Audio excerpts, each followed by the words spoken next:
taking the first step towards circularity is, for me, taking a step back and drafting as a retailer, if we take that specific example, drafting out what does the circular economy mean for you. So what is the framework, if you like, that you want to adopt? So is it about the 3 R's? Reduce, reuse, recycle? Is it about changing your business model? If you currently sell products, can you move to a subscription service? Can you move to introduce repair and all the other things that we talked about? But at the same time, it's also about, for example, taking a product out of your assortment, starting really small and thinking, this product that I have here, how can I make this circular? Should I start with the packaging? If it's currently maybe made out of virgin plastics, can I switch to recycled plastics? Or can I switch to paper? Can I even remove the packaging? Or if you have the product itself, take a look at the ingredients or at the design, and can you apply circular principles there? So how to start with the circular economy? I would say pick a product, make it specific, start small, figure out how you can develop a framework for yourself, and then lay out a plan on how to start with one product and then slowly but certainly integrating it as a retailer into your full product assortment. And then as a next step, also thinking about how can I bring this product assortment to my customers. So as said, instead of selling it, can I maybe provide it as a service? Can I offer repair? Can I do take back? All the elements that we touched upon that are the circular economy.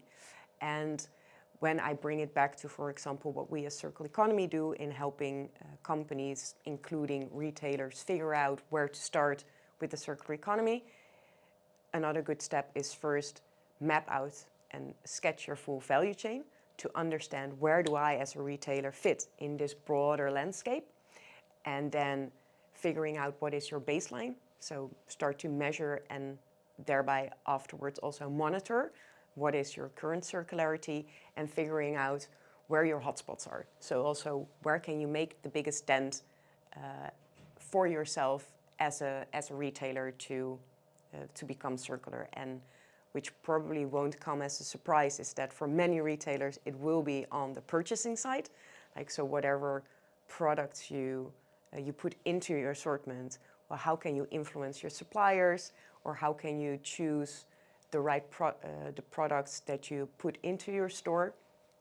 That is definitely one of the first steps for retailers. And we, as Circular Economy at least, also have worked with a retailer, Action, the discount retailer that operates in multiple countries in Europe. And they also started with us to first flesh out their value chain and understand what does it look like and where can we make the biggest impact. Well, it came as no surprise. Indeed, for them, it is also with their with the products that they sell to their customers. So we then set out to work with their different product category buyers to then identify, instead of focusing on their whole product assortment, just pick the most important products per category, figure out there how you can make those products more circular, so that then it will also spill over to the wider product assortments. And so start small and then eventually apply it to your full product assortment. And there is some, if for anyone who wants to learn more, they also put it on their website, and there's more to learn about how they went on this journey, because also here again, it's not something that you will do overnight, and that's also fine, but any small step that you take as a retailer already is one. And who do you need?